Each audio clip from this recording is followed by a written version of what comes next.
পৃথিবীর প্রকৃতি যেন এখন আর মায়ের মতো স্নেহময় নেই, বরং রাগে ফুঁসছে সে, প্রতিশোধ নিচ্ছে বাতাসে ঢেউয়ে বজ্রে। পৃথিবীর আকাশে বাতাসে সাগরে চলছে একের পর এক তাণ্ডব।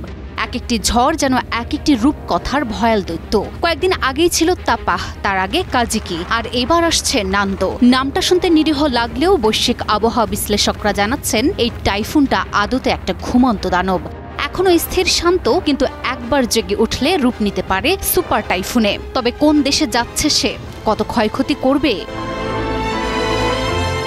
সাগরে সৃষ্ট নান্দো নামে একটি সামুদ্রিক ঝড় তৈরি হয়েছে। 22 সেপ্টেম্বর ঝড়টি সুপার টাইফুনে পরিণত হতে পারে, আর এই টাইফুনটি আঘাত হানবে ফিলিপাইনে।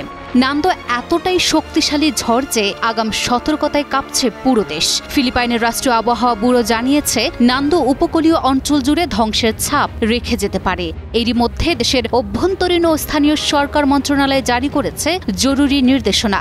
ঝুঁকিপূর্ণ অঞ্চল থেকে বাসিন্দাদের দ্রুত সরিয়ে নিতে বলা হয়েছে স্থানীয় প্রশাসনকে।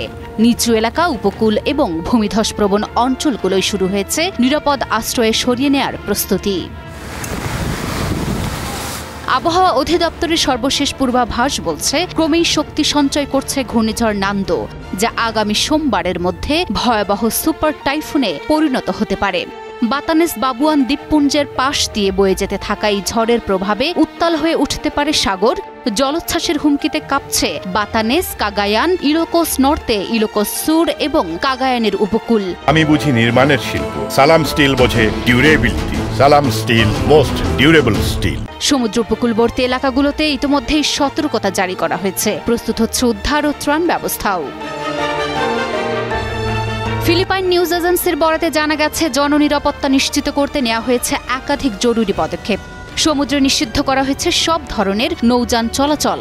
থেমে গেছে মাছ ধরার ট্রলারও, এমনকি বন্ধ করা হয়েছে মদ্যপানও। আবহাওয়া স্বাভাবিক না হওয়া পর্যন্ত চলবে এই কঠোর নির্দেশনা, যাতে একটু প্রাণ ঝরে না যায় প্রকৃতির এই নির্মম আঘাতে। সব মিলিয়ে ঘূর্ণিঝড়ের শ্বাসরুদ্ধকর প্রতীক্ষায় কাঁপছে উপকূল। ঝড়ের তাণ্ডবে গৃহহীন হয়ে পড়া মানুষ আর নৌযান চালাতে অক্ষমদের নিরাপদ আশ্রয় রাখতে জোর প্রস্তুতি চলছে আশ্রয় কেন্দ্রগুলোতে। তবে প্রশাসন প্রস্তুত থাকলেও আশ্রয় কেন্দ্রগুলোই টান টান উত্তেজনা। বিদ্যুৎ সরবরাহ, ত্রাণ সামগ্রী আর মানবিক সহায়তার হাত ধরে এগিয়ে চলছে শেষ মুহূর্তের প্রস্তুতি। আবহাওয়ার চোখে চোখ রেখে দুর্যোগের আগে পরে সহায়তার সব আয়োজনই চলছে টানা ও পরিপূর্ণ সতর্কতার সঙ্গে। এখন শুধু অপেক্ষা নান্দোর। Desk report, news 24।